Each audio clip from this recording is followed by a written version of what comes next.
Tant que vous n'aurez pas rendu l'inconscient conscient, celui-ci dirigera votre vie et vous l'appellerez destin. C'est Carl Jung qui l'a dit. La personne que vous êtes n'est pas marquée sur une pierre. Votre personnalité, votre comportement, vos habitudes et qui vous êtes sont votre création. Vous avez le pouvoir de les changer.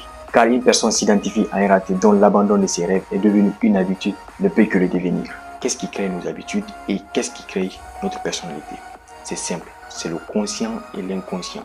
L'inconscient, c'est notre être qui représente 95% de notre trait de caractère. Et le conscient, c'est notre être qui représente 5% de notre trait de caractère. La bonne question est de se poser comment rendre l'inconscient conscient. Et pour rendre l'inconscient conscient, il faudrait prendre conscience que vous avez besoin du changement. C'est l'étape numéro 1. Et pour le faire, la première chose, c'est de ne pas écouter l'inconscient. C'est de rester dans un autre cadre. Parce que c'est ton inconscient qui crée ta réalité. Donc tes habitudes, tes mauvaises habitudes que tu avais accumulées, tu le faisais inconsciemment.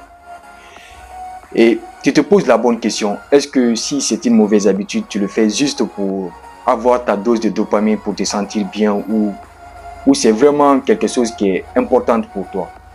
Parce que quand on remarque bien, dans 90% des cas, les mauvaises habitudes, on les fait, c'est juste pour avoir de la dopamine, c'est juste pour se sentir bien, même si logiquement et rationnellement, on sait que ces habitudes ne sont pas importantes pour nous, mais on les fait quand même. C'est simplement parce que l'inconscient est dans cet état. Et l'inconscient aura très mal de sortir dans cet état parce qu'il sait. Et voilà, donc c'est pourquoi vous allez voir des gens. Et voilà, je ne juge pas, mais j'essaie simplement de dire qu'ils ont pris l'habitude de fumer, de boire de l'alcool et tout. Ils savent pertinemment que ce n'est pas bien pour eux, mais ils le font quand même. C'est juste l'inconscient est dans un autre état.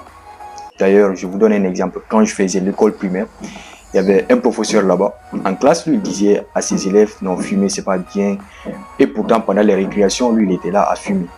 Donc, ça veut dire qu'il sait pertinemment que fumer, c'est pas bien. Mais lui, il fume. C'est parce que l'inconscient est dans un autre état. Il sait ce qu'il faut, mais il ne le fait pas. C'est parce que l'inconscient est dans un autre programme. Et pour ça, voilà. Et il faut juste déprogrammer. On sait que quand l'inconscient sort de ces cadres, le cerveau, vous allez vous sentir mal. Ça ne serait pas confortable. Ça serait pas confortable. Mais le bon choix est que vous allez être focus et dire je vais le faire. Ça ne serait pas facile de sortir de l'inconscient, de sortir dans cette zone qui te dit ok, c'est ça que tu vas faire juste pour te sentir bien. Il faudrait vraiment sortir. Donc pour